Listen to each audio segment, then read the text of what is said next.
자, 이제 6장입니다. 이 여호와의 언약궤가 겉으로 보기에는 블레셋 포로로 잡혀간 것 같습니다만, 포로로 잡혀간 것이 아니라 오히려 블레셋에 들어가서 완전히 블레셋을 초토화시킨 점령군처럼 돼버렸어요. 그래서 완전히 블레셋을 초토화시키면서 완전히 블레셋 사람을 혼내준 지가 7개월을 보냈다. 그게 6장 1절의 말씀입니다. 자, 이러다 보니 블레셋 사람들이 망연자실하면서 이 문제를 어떻게 극복할 수 있나. 그래가지고 자기네들의 신들의 제사장, 우상 제사장이겠죠? 또는 복술자, 이런 사람들을 불러가지고서는 뭔가 해결책을 모색하게 되는 겁니다. 자, 그래서 언약궤를 어떻게 해야 될 것인가? 또 언약궤를 이스라엘 땅으로 돌려보내려면 어떻게 돌려보내야 되나? 이 문제에 대해서 이거 어떻게 해야 되나? 이런 거를 생각을 하게 된 거죠. 자, 그런데 3절에 보시게 되면 재밌는 표현이 나와요. 뭐냐면 언약궤를 거저 보내서는 안 된다라는 거예요. 거저 보내서는 안 되고 예물과 함께 보내야 된다. 그래서 어떻게 보면 지금 이 언약궤가 블레셋 땅에서부터 나오는 모습을 보면 마치 어떤 모습과 비슷하냐면 이스라엘 백성들이 출애굽을 할 때도 예물 받고 나오잖아요. 그 모습하고 좀 비슷해요. 이스라엘 백성들이 나올 때도 은금, 폐물, 의복을 받아서 나왔거든요. 그래서 지금 이 사람들이 언약궤를 돌려보낼 때는 그냥 보내면 안 되고 예물과 함께 보내야 된다라는 거예요. 그리고 또 이거는 왜 또 이렇게 예물과 함께 보내야 되냐? 이 중근동 지역의 사람들은요, 어떤 실수로 인해서 남의 소유나 남에게 어떤 손해를 입힌 경우가 생기잖아요. 그랬을 때 그거를 배상을 할 때 손해 액수만 딱 보상을 하면 안 돼. 우리 이거 속건제 얘기하면서 남에게 손해를 입혔으면 5분의 1을 더해서 사죄를 신청해야 된다 그랬죠. 그러니까 언약궤 뺏어왔으니까 언약궤 돌려준다고 해결될 문제가 아니야. 그냥 언약궤를 빌려왔으면 이자 쳐서 갚아야 돼. 그래서 뭔가 어떤 예물을 취해서 돌려보내야 된다라고 얘기를 한 거예요.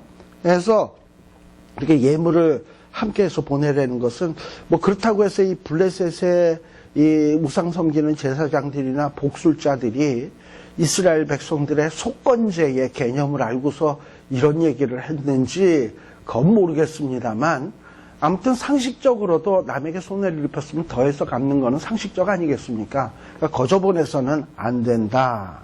그러니까 혼이 대단히 났긴 났나 봐요. 빨리 돌려보내야 되겠다고 생각이죠. 돈이 얼마 들어도. 그러면서 여기에 보면 3절에서도 보면 이스라엘 신의 궤를 보내려거든 거저 보내지 말고 그에게 뭘 드려야 된다? 속건제를 드려야, 그래야 해결되고 그래야 병도 낫고 그 손을 너희에게서 옮기지 아니하는 연고도 알리라. 왜 하나님이 너희에게 손을, 재앙의 손을 더해서 계속해서 괴롭히는지 병도 낫고 알리라. 근데 이제 여기서 말하는 그 손을 너희에게서 옮기지 아니하는 연고, 이건 하나님의 손이라기보다는 좌우당간 자기네들이 어떤 지금 재앙을 당하고 있잖아요. 근데 이 재앙이 무엇 때문에 온 건가? 과연 언약궤가 들어와서 하나님이 진노해서 우리에게 재앙을 내리는 건가? 아니면 우연히 갑자기 쥐들이 많이 발생해가지고 패스트가 옮긴 것을 우리가 그냥 개인이 지레 겁먹고 여호와가 친다라고 생각하는 건가? 이거를 뭔가 지금 언약궤를 돌려보내보면 그쳐지면, 언약궤를 돌려보내서 그쳐지면 이건 여호와가 한 것이고, 만일에 언약궤를 돌려보냈는데도 이렇게 된다면 이건 딴 문제고, 그래서 이래야 우리가 뭔가 지금 재앙당하는 연고를 알 거 아니냐. 그러니 속히 언약궤 돌려보내는 이 의식을 치루어야 된다라고 생각을 하는 거예요. 그러니까 나름대로 굉장히 많이 생각을 한 거죠. 자, 그래서 4절에 그들이 그러면 가로되 무엇으로 그에게 드릴 속건제를 삼을꼬. 언약궤를 돌려보내지만 그 손해에 대한 배상으로서 속건제의 형식을 따라서 예물로 드려야 될 게 뭘까? 그랬을 때 그 블레셋 사람의 방백 5 도시가 있다 그랬죠?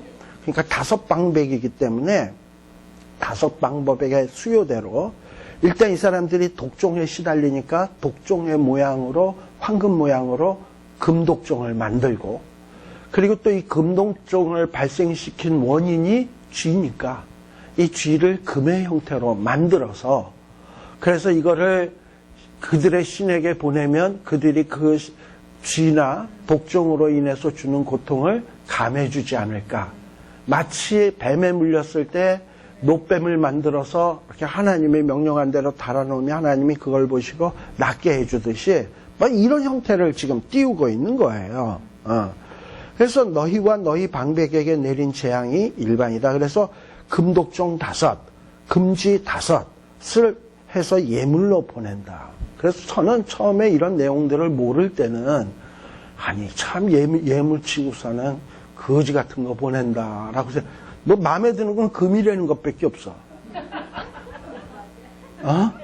그래서 하나 그 금이라는 것밖에 없고 모양도 뭐 금으로 이쁘게 생긴 거 많이도 만들 수 있을 텐데 하필 독종 모양에다가 또 하필 쥐새끼 모양에다가 이렇게 보내나 사람들이, 좀 이런 생각이 들었는데 어떤 이 고대 중동 사람들의 그 어떤 미신적인 풍습 이런 걸 이해를 하게 되면 아 얘네들이 왜 이랬구나 라는 게 조금 감이 온다 이 말이죠.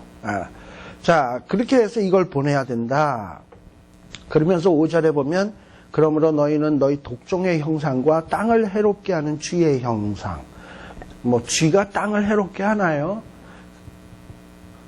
해롭게 할 수도 있지. 근데 여기서 말하는 땅은 단순히 쥐가 땅을 해야 한다 이런 것보다는 땅이 지금 누구의 땅이냐면 블레셋 사람의 땅.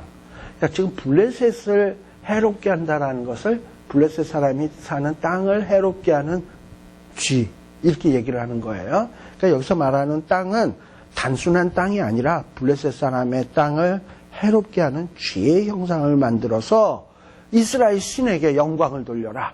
당신이 이렇게 쥐로 독종으로 친 것은 우연이 아니라 당신의 재앙입니다.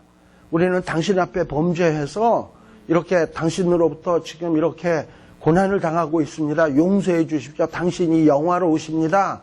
하면 결국은 뭡니까? 하나님께 영광을 돌리는 거죠. 자기 죄를 자기가 알렸다 하고 하나님 앞에 죄를 고백하는 거나 똑같은 거 아니겠습니까? 예. 자, 그렇게 해서 영화를 돌리게 되면 하나님께서 그 손을 너희와 너희 신들과 너희 땅에서 경하게 하실까 하노라.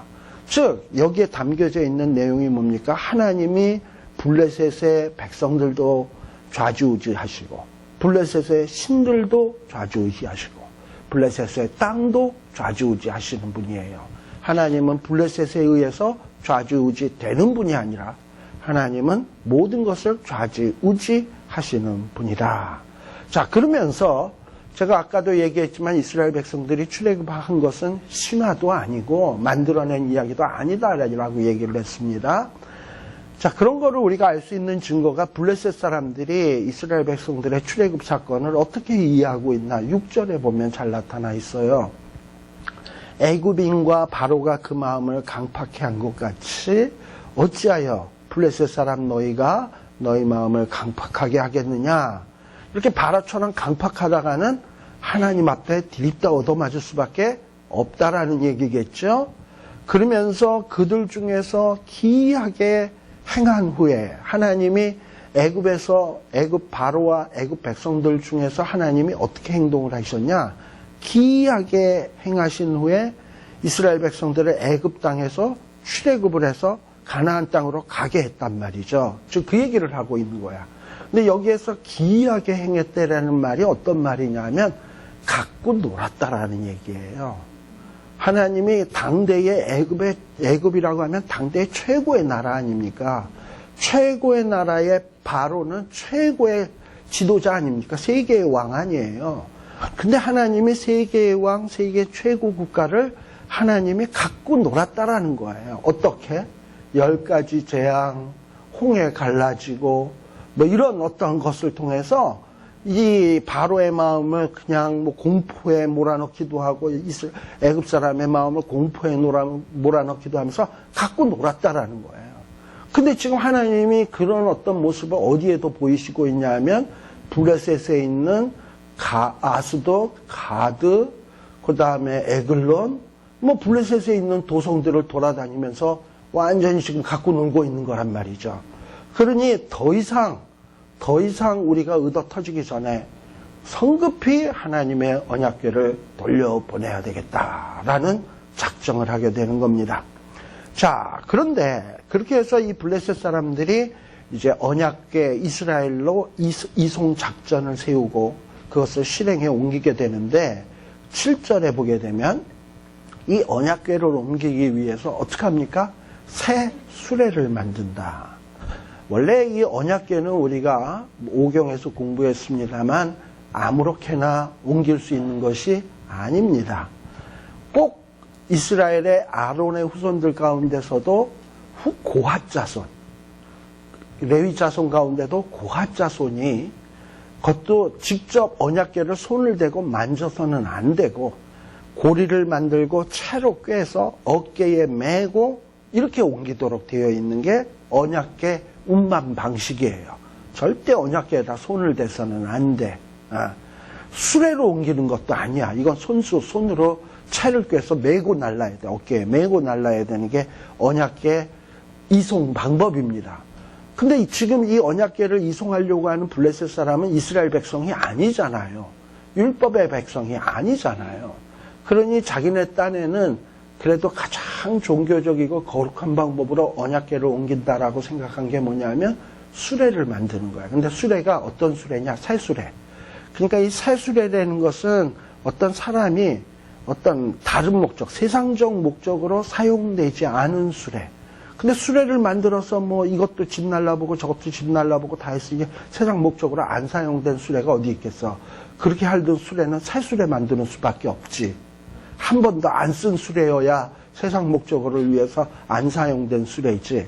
그렇게 해서 새 수레를 만들어서 또 그 다음에 어떤 소를 준비하냐면 멍에를 메어보지 못한 소. 이 멍에를 메어본 경험이 없는 소는 어떤 소냐면 세상적 목적으로 사용된 적이 없는 소. 뭐 밭을 간다든지 맷돌을 돌린 적이 한 번도 없는 이런 소. 근데 이 소도 그냥 소가 아니라 젖나는 소. 젖나는 소니까 암소입니까? 숫소입니까? 암소. 암소를 끌어다가 수레를 소에다 메우고 그 송아지들은 떼어 집으로 돌려보내고 그 암소들로 하여금 이 수레를 끌게 해야 된다라고 계획을 세운 거예요. 자, 이렇게 계획을 세운 것은 뭐랑 연관이 있냐면 우리 앞에 얘기했던 3절 끝에 있는 부분. 왜 이런 재앙이 우리에게 끊이지 않고 계속 머물러 있는가? 그 연고가 뭘까? 하는 것을 알기 위해서 지금 이런 방법을 시도하는 거예요. 왜 하필 젖나는 소냐? 젖나는 소라는 건 무슨 얘기입니까? 갓 송아지를 낳았다. 아니면 송아지 난 지가 오래되었다. 어느 걸 얘기하는 거죠? 갓 송아지를 낳은 거예요. 갓 송아지를 낳은 암소는 특별히 자기 새끼에게 모성애를 더 느끼는 법이에요. 그런데 이 송아지 새끼를 어디에다 떼나? 어미 젖나는 소에게서 강제로 떼다가 집으로 돌려보내고 이 젖나는 소에게 이 수레를 매게 해가지고 수레를 끌고 이스라엘 땅으로 돌려보내는 거예요. 그러니까 얘는 이스라엘 땅으로 가면 다시는 자기 새끼 젖 먹어야 되는 소에게 돌아올 수가 없는 거예요. 그런데 이 엄마 소가 그러고 갈 때 자기 두고 가는 새끼 소가 자꾸 밟혀가지고 자꾸 뒤를 돌아본다든지 나는 못 가 하고서 수레를 막 끌으라고 채찍질해도 안 가 그러고서 뒤만 쳐다볼 수도 있는 거 아닙니까? 본능적으로. 이게 젖나는 암소의 본능이에요. 그러니까 만일에 젖나는 암소가 안 가려고 한다든지 뒤만 바라본다든지 하면 이 재앙은 여호와로부터 온 것이 아니고 우연히 생긴 것이고, 만일에 이 젖나는 소가 끽 소리 없이 이스라엘 땅으로 간다면 이거는 언약궤가 하나님의 상징이고 하나님이 우리를 치셨다라는 거로 우리가 생각해도 된다, 이렇게 생각을 한 거예요. 그래서 이 짐승의 본능을 이용해 가지고 하나님이 하신 일인지 하나님이 하지 않은 우연의 일인지 이걸 테스트해 보겠다는 거야. 그러니까 머리를 지금 많이 굴리고 있는 거예요, 블레셋 사람들이. 예, 그래가지고 지금 이 수레에다가 언약궤를 싣고요, 8절에. 그 다음에 언약궤만 보내면 안 되지, 예물 보내야 된다 그랬죠, 속건제의 의미로. 그래서 금보물을 상자에다 담아. 이 금보물이 뭐겠습니까? 금독종 5, 금쥐 5, 상자에 담아서 언약궤 옆에다 두고, 그 수레를 누가 매게? 소 2마리. 그것도 보통 증인은요, 이스라엘에 이게 하나님이 하신 일이다라는 증인으로 소 1마리가 끌게 해도 되지, 사실은. 근데 이 소 1마리가 그럴 때는 얘는 하도 새끼에게 정이 없어가지고 그냥 갈 수도 있잖아. 그러니까 1마리 해가지고서는 이게 증인이 안 되는 거야. 최소한 몇 마리? 2마리는 돼야 되는 거야. 아시겠죠? 그래서 2마리를 이렇게 해가지고 그 언약궤를 끌게 하는 거예요. 자, 그래서 이렇게 해서 가게 하는데 9절에 이 블레셋 사람들이 이렇게 지켜보는 거지. 도대체 이 암소가 제대로 끌고 가나, 제대로 이 이스라엘 방향으로 가나, 이걸 이제 보는 거죠. 자, 그런데 이스라엘 백성들이 이거를 어디로 보내기로 했냐 하면 벳세메스라는 곳으로 보내려고 하는 거예요. 9절에 보면 벳세메스. 원래 이 벳세메스라는 말은 어떤 말이냐 하면은, 벳이라는 말은 집이라는 말이에요. 집이라는 말이고, 세메스라는 말은 태양이라는 말이에요. 태양. 그래서 태양의 집이야, 벳세메스. 태양의 집인데요. 원래 이 땅이 여호수아 21장 한번 보세요.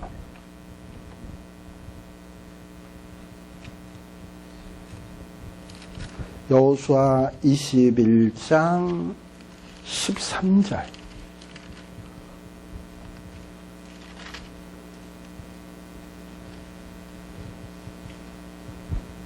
(13절에서부터) 보면 제사장 아론 자손에게 준 것은 하고 나오죠. 21장 13절에 보면 제사장 아론 자손에게 준 것은, 원래 그 제사장 지파는 기업이 없잖아요. 그래서 제사장들을 위해서 각 지파에서 도성을 도네이션 해가지고 사택으로 사용하게 했거든. 근데 각 지파가 땅을 도네이션 했는데 그 도네이션 한 땅에서 제사장들에게 준 땅이 있어요. 그 땅의 명단이 지금 여기 13절에서부터 나오는 거야. 그래서 제사장 아론 자손에게 준 것은 살인자의 도피성 헤브론 그들, 림나와 그들, 얏딜과 그들, 에스드모아와 그들. 그리고 나오다가 16절에 가보면 뭐가 나와요? 아인과 그들과 유다와 그들과 벳세메스와 그들이니 라고 돼 있죠. 그러니까 벳세메스는 누구에게 주어진 땅이냐 하면은 아론의 후손, 제사장들에게 사택으로 살 수 있는 땅으로 주어진 곳이에요. 그게 벳세메스야. 그래서 이 동네에는 누가 지금 살고 있냐 하면 제사장들이 살고 있어요. 왜 제사장들이 살고 있냐? 아까 홈리와 비느하스 엘리 제사장 같은 경우에는 살고 있었잖아요. 그랬는데 엘리 제사장의 두 아들이 홈리와 비느하스와 에베네셀과 아벡이라는 곳에서 블레셋과 전쟁함으로 34,000명이 죽고 언약궤 뺏기고, 그래서 완전히 실로가 묵사발이 됐거든요. 그래가지고 이제 실로가 더 이상 종교 중심지가 아니야. 그래가지고 제사장들이 흩어지게 된 거예요. 그러면서 제사장들이 과거 우리가 벳세메스 받았지. 일부 제사장들은 벳세메스라는 곳에 가서 농사 지으면서 사는 거예요. 그런데 블레셋 입장에서 보니까 베세메스가 어디랑 가까우냐면 우리 아까 제일 마지막에 언약궤가 블레셋에 있었던 도성이 에그론이거든. 에그론에서 베세메스가 제일 가까워. 그러니까 베세메스를 또 가만 보니까 거기에 누가 살아? 제사장들이 살아. 그러니까 언약궤를 돌려보내려도 누구한테 보내는 게 제일 나아? 제사장들이 있는데 보내는 게 제일 나아. 그래가지고 이 언약궤를 베세메스로 보내는 거예요. 아무 생각 없이 보낸 게 아니라 나름대로 언약궤에 대해서 최대한 블레셋 사람들이 예와 격식을 지금 갖추고 있는 거예요. 왜냐하면 실로가 없으니까. 그렇지만 언약궤를 이제 관리할 사람은 일반 백성은 안 되거든. 제사장에게 가야 되니까 또 제일 가까워야 자기네들도 뭐 지켜보고 이러지, 뭐 이스라엘 땅 한가운데 있으면 지들이 이스라엘 한가운데까지 들어올 수는 없는 형편 아닙니까? 그러니까 베세메스로 보내기로 딱 계획을 하고 암소를, 그것도 젖나는 암소 2마리를 이렇게 베세메스로 보내기로 작정을 한 거예요. 자, 그래서 이 9절에 보면 이들이 이 언약궤를 이렇게 지켜보고 있다가 이 소들이 이 수레를 메고 베세메스로 아무 저항 없이 딴 길로 안 가고 베세메스로 조용히 가면 지금 이 블레셋 땅에 일어난 재앙은 그가 하나님이 우리에게 내린 것이고, 만약에 이 소 2마리가 뭔가 제대로 안 가고 자꾸 새끼에게 가려고 한다든지 뒤만 쳐다보다든지 꿈쩍도 않는다든지 이러면 우리에게 내려진 재앙은 여호와의 손에 의한 것이 아니라 어떻게 된 거다? 우연히 만난 것인 줄 알리라. 이렇게 생각을 한 거예요. 그래서 지금 베세메스로 보내는 이 2마리의 젖소가 되는 거예요. 근데 여기서 우리가 좀 생각해야 될 거. 뭐냐면 그러니까 베세메스로 가는 2 젖나는 암소의 사명은 무엇입니까? 지금까지 블레셋 땅에 일어난 모든 일은 여호와께서 하신 일이다라는 것을 드러내는 역할을 해야 되는 게 뭐냐면 2 암소의 역할인 거예요. 그렇죠? 네. 그러니까 이 2 암소에게는 중대한 사명이 있는 거야. 우리가 이 땅에 태어난 것은 블레셋에 내린 재앙이 하나님의 기인한 것임을 드러내는 이런 막대한 사명을 띠고 나는 이 땅에 태어났다. 뭐 이렇게 되는 거예요. 이게 암소 2마리의 사명인 거예요.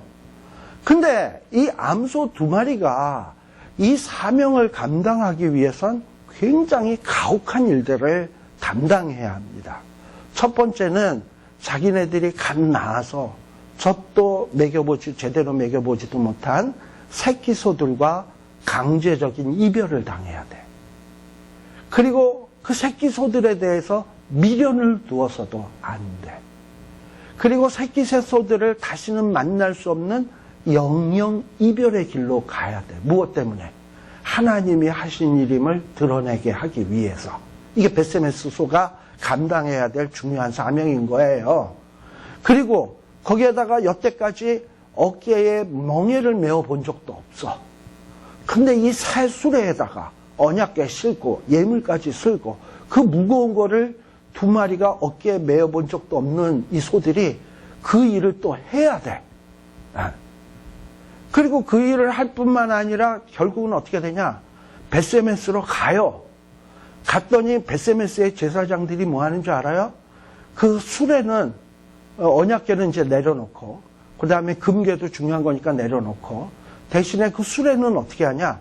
성물을 이렇게 실었던 건요, 그것도 성물이 되는 거야.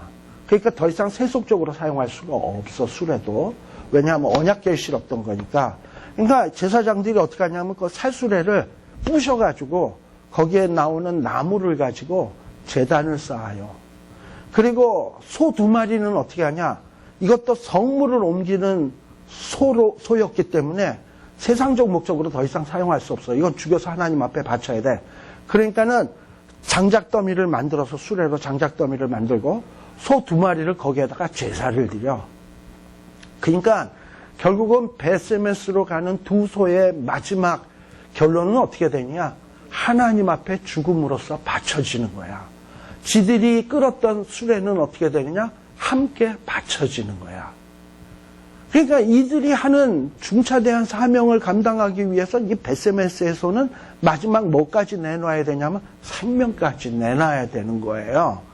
그러니 이 베세메스로 가는 소, 사실 가만 생각해 보면 보통 소가 아닌 거예요.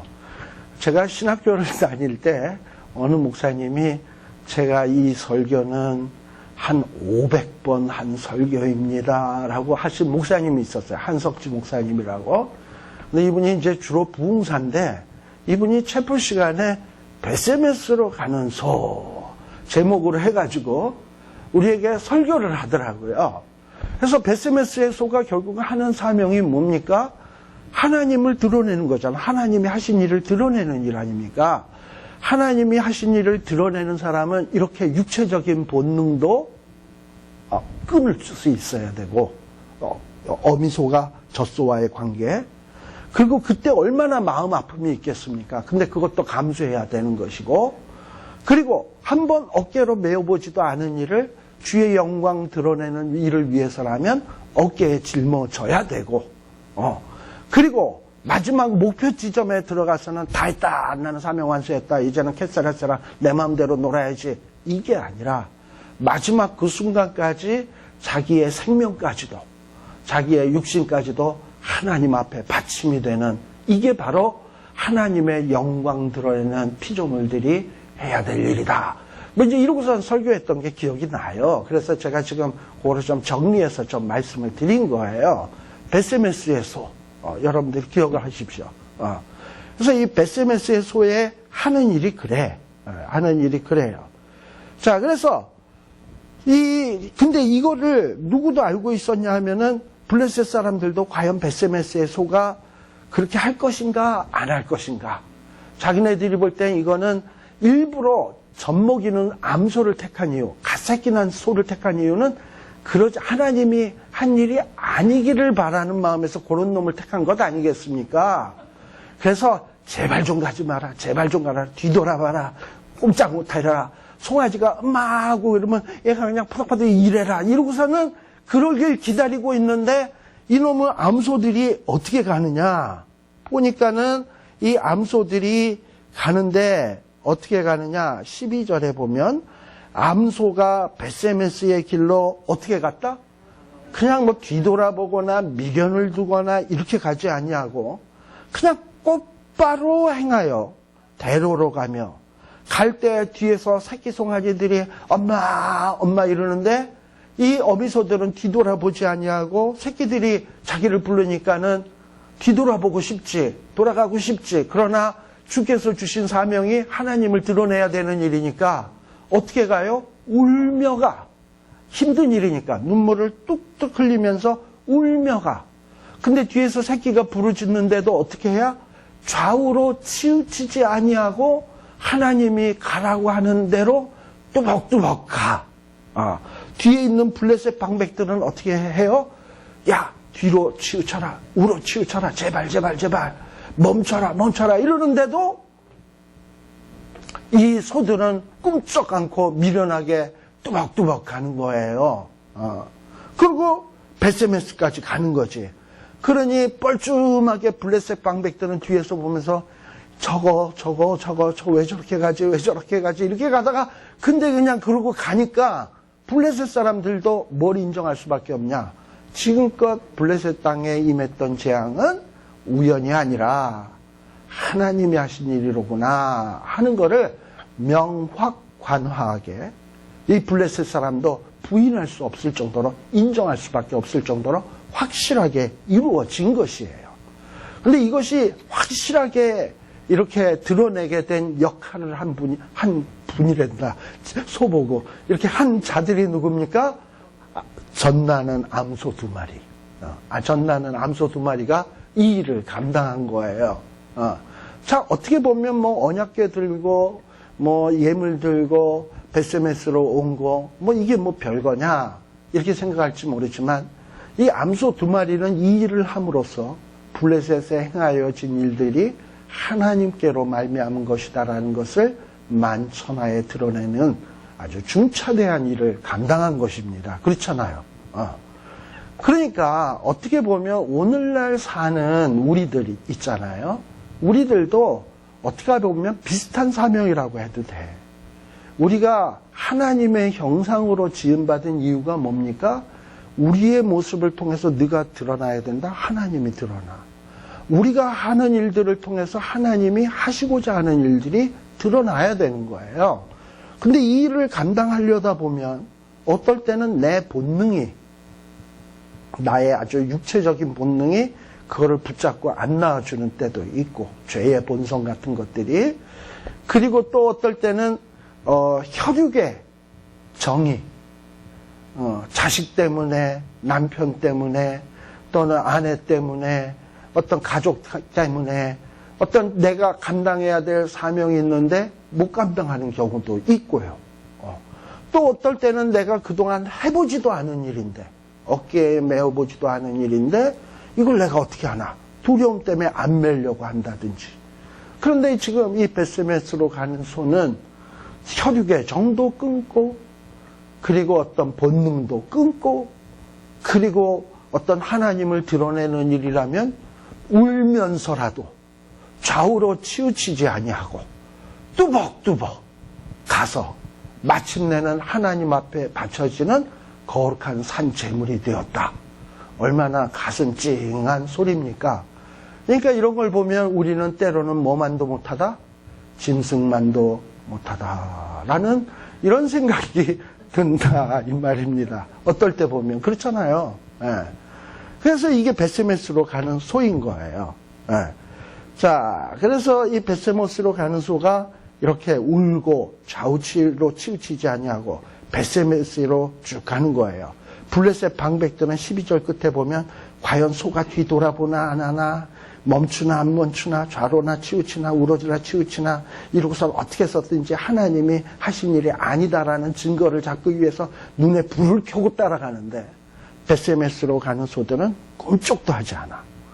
그런데 12절에 보니까 베세메스의 사람들, 이 이스라엘 사람들이겠죠?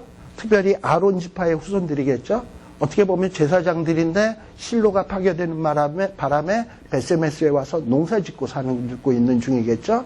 특별히 이때 시점이 언제냐면 밀추수하는 때. 그러니까는 밀추수가 한 5월, 6월경이 돼요. 처음에 이스라엘 백성들의 추수는 보리추수. 보리추수 시작하는 때가 언제냐면 소위 6월절에 제일 첫 번째 보리추수라 그래서 초실절이라 그래서 초실절이라 그래서 주님이 부활하신 날, 그날이 초실절이야. 그리고 그날로부터 50일 되는 때가 오순절, 오순절. 그래서 맥추죠. 보리추수를 마저 다 하는 날이고, 그 다음서부터 밀추수가 시작이 돼요. 바로 이 밀추수하는 그때 5, 6월경인데, 이때에 이 제사장의 후손들이 가만 바라보니까 웬 새수레에 여호와의 언약궤가 실려져 가지고 온단 말이죠. 그러니 빼앗겼던 언약궤가 이게 블레셋 사람들이 자진해서 반납을 하니 얼마나 감개무량하겠습니까? 감개무량한 거예요. 그리고 또 빈손으로 오는 게 아니라 거기에 보면은 또 금으로 된 거 바리바리 싣고 오니 얼마나 마음이 뿌듯했겠습니까? 자, 그래서 굉장히 기뻐했어요. 13절 끝에 보면 그것을 보고 기뻐하고, 왜냐? 이제 하나님이 우리에게 되돌아오신 것 같거든. 14절에 보면 이 수레가 베세메스 사람 여호수아 밭 큰 돌 있는 곳에 이르러, 여기 보면 여호수아가 나오는데 여호수아는 벌써 죽었죠?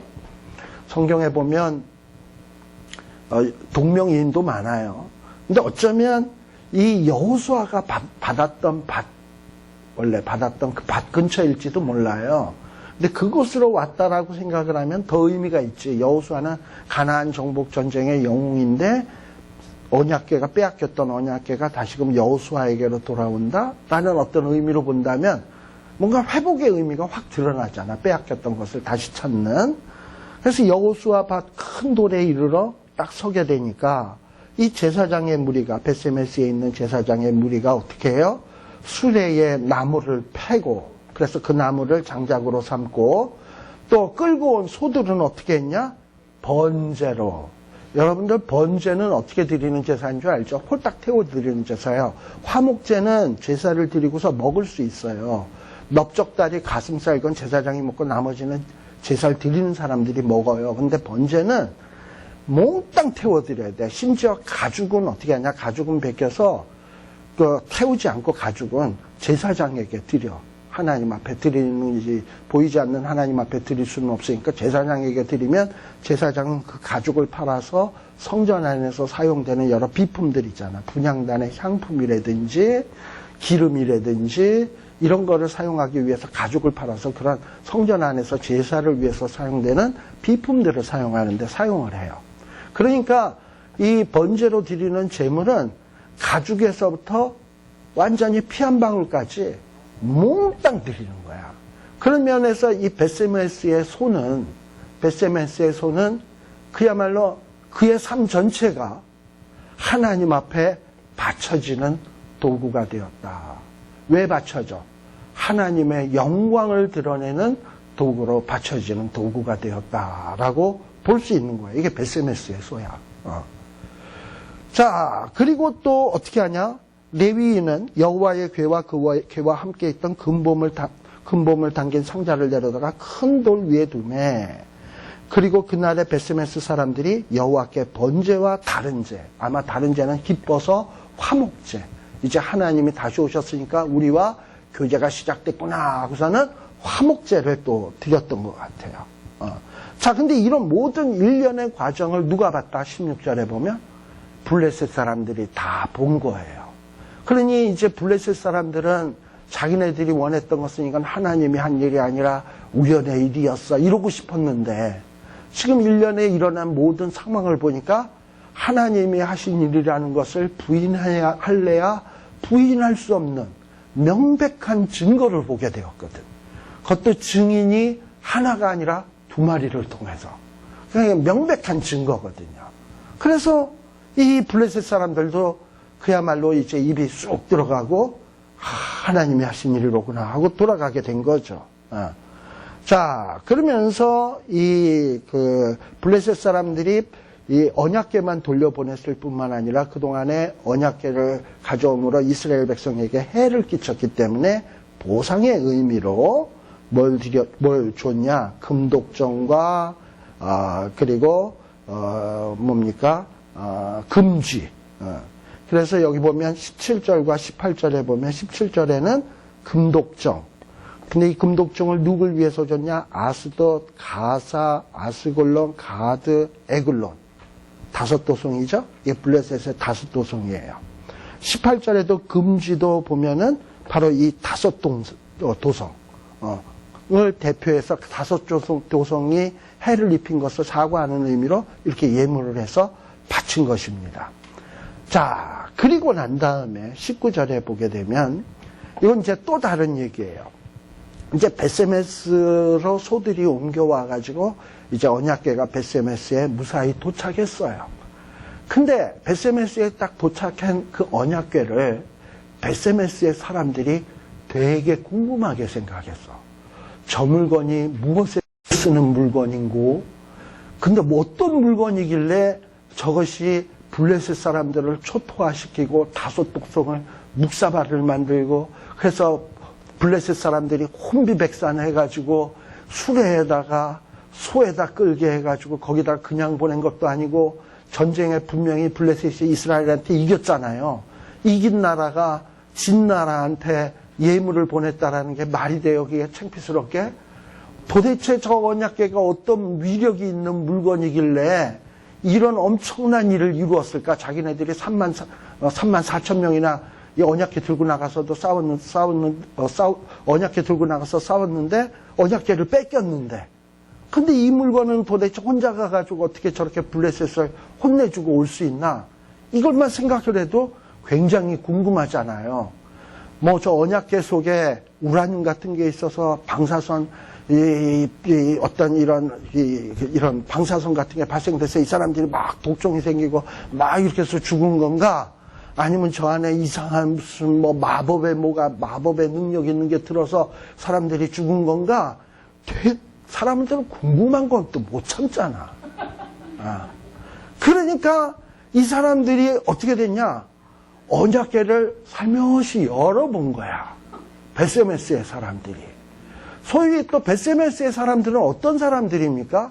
제사장 후손이에요. 언약궤를 어떻게 다루어야 된다는 걸 누구보다도 잘 아는 사람들이야.